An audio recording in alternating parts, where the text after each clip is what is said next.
राजयोगी मृत्युंजय जी, सभी ब्रह्मकुमारी बहनें, यहाँ उपस्थित अन्य महानुभाव, देवी और सज्जनों,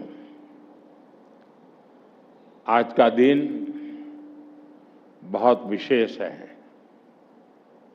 आज हमारा छत्तीसगढ़ अपनी स्थापना के 25 साल पूरे कर रहा है।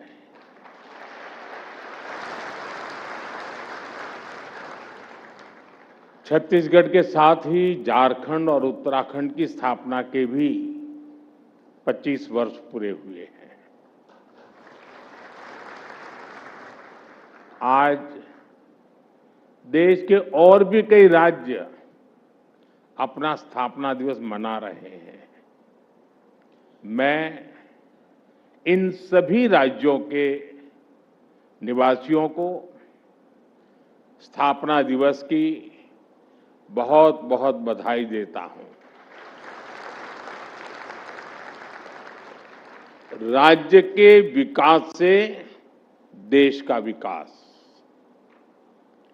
इसी मंत्र पर चलते हुए हम भारत को विकसित बनाने के अभियान में जुटे हैं।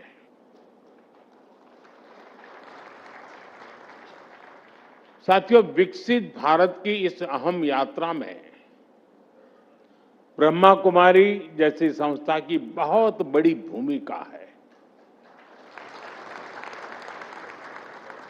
मेरा तो सौभाग्य रहा है कि मैं बीते कई दशकों से आप सबके साथ जुड़ा हुआ हूं।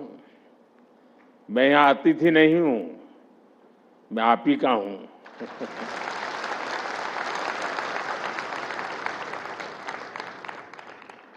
मैंने इस आध्यात्मिक आंदोलन को वट वृक्ष की तरफ विस्तार लेते देखा है।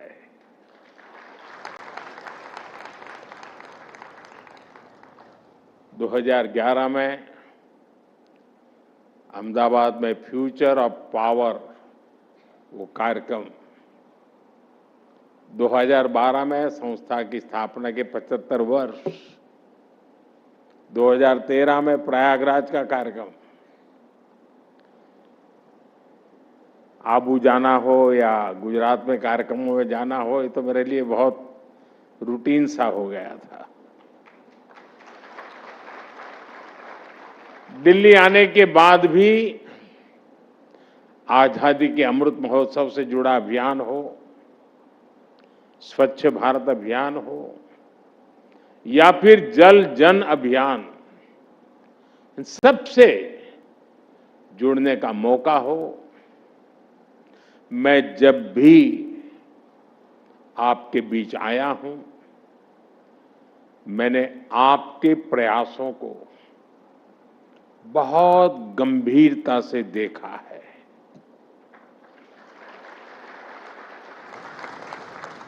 मैंने हमेशा अनुभव किया है, जहां शब्द कम सेवा ज्यादा है।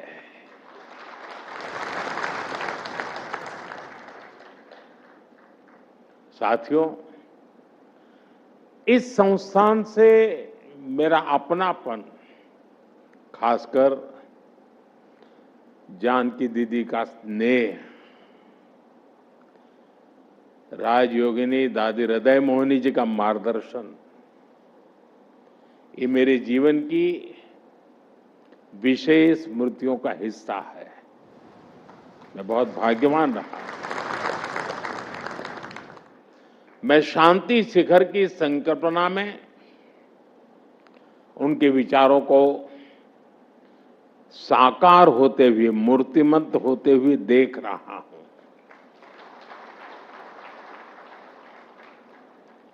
शांति Shikhar academy for a peaceful world, मैं कह सकता हूं, आने वाले समय में संस्थान विश्व शांति के सार्थक प्रयासों का प्रमुख केंद्र होगा। मैं आप सभी को और देश विदेश में ब्रह्मा कुमारी परिवार से जुड़े सभी लोगों को इस सराहनीय कार्य के लिए अनेक अनेक शुभकामनाएं देता हूं।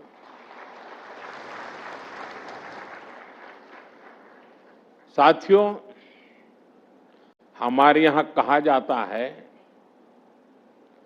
आचारः परमो धर्म,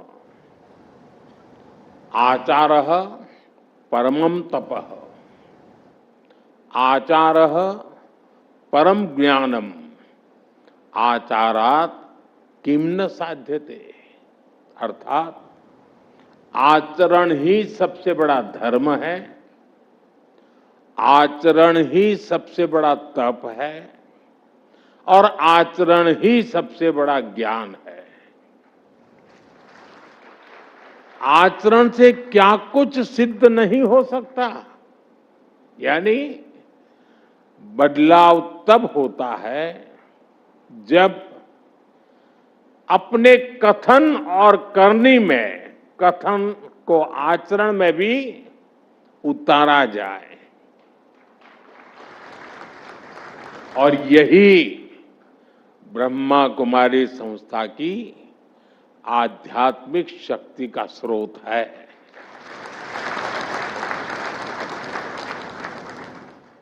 यहां हर बहन पहले कठोर तप और साधना में खुद को तपाती है। आपको तो परिचय ही विश्व और ब्रह्मांड में शांति के प्रयासों से जुड़ा है। आपका पहला संबोधन ही ओम शांति। ओम अर्थात ब्रह्म और संपूर्ण ब्रह्मांड, शांति अर्थात शांति की कामना। और इसलिए ब्रह्मा कुमारी के विचारों का हर किसी के अंतर्मन पर इतना प्रभाव पड़ता है। साथियों, विश्व शांति की अवधारणा ये भारत के मौलिक विचार का अधिष्ठान है, हिस्सा है। ये भारत की आध्यात्मिक चेतना का प्रकट रूप है, क्योंकि हम वो हैं जो जीव में शिव को देखते हैं।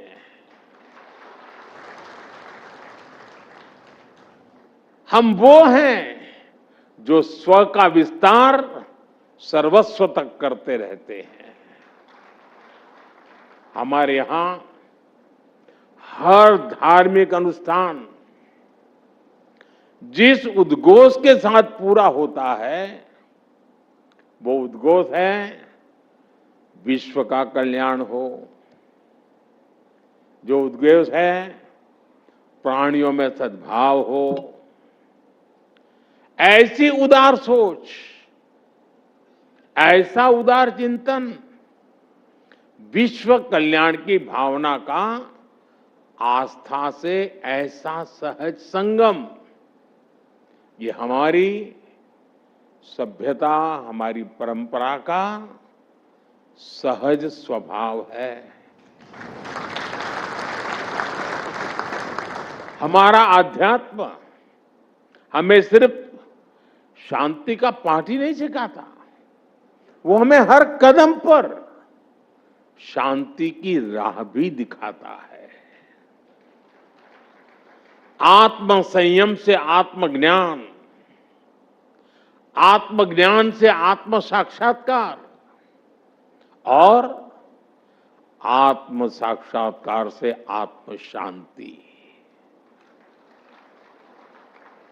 इसी पथ पर चलते हुए शांति शिखर एकेडमी में साधक वैश्विक शांति का माध्यम बनेंगे। साथियों, ग्लोबल पीस के मिशन में जितनी अहमियत विचारों की होती है, उतनी ही बड़ी भूमिका व्यवहारिक नीतियां और प्रयासों की भी होती है। भारत इस दिशा में आज अपनी भूमिका पूरी ईमानदारी से निभाने का प्रयास कर रहा है। आज दुनिया में कहीं भी कोई संकट आता है, कोई आपदा आती है, तो भारत एक भरोसेमंद साथी के तौर पर मदद के लिए आगे आता है, तुरंत पहुंचता है। भारत फर्स्ट रिस्पॉन्डर होता है। साथियों, आज पर्यावरण से जुड़ी चुनौतियों के बीच भारत पूरे विश्व में प्रकृति संरक्षण की प्रमुख आवाज बना हुआ है। बहुत आवश्यक है कि हमें प्रकृति ने जो दिया है, हम उसका संरक्षण करें, हम उसका संवर्धन करें। और ये तभी होगा जब हम प्रकृति के साथ मिलकर जीना सीखेंगे। हमारे शास्त्रों ने, प्रजापिता ने हमें यही सिखाया है। हम नदियों को मां मानते हैं,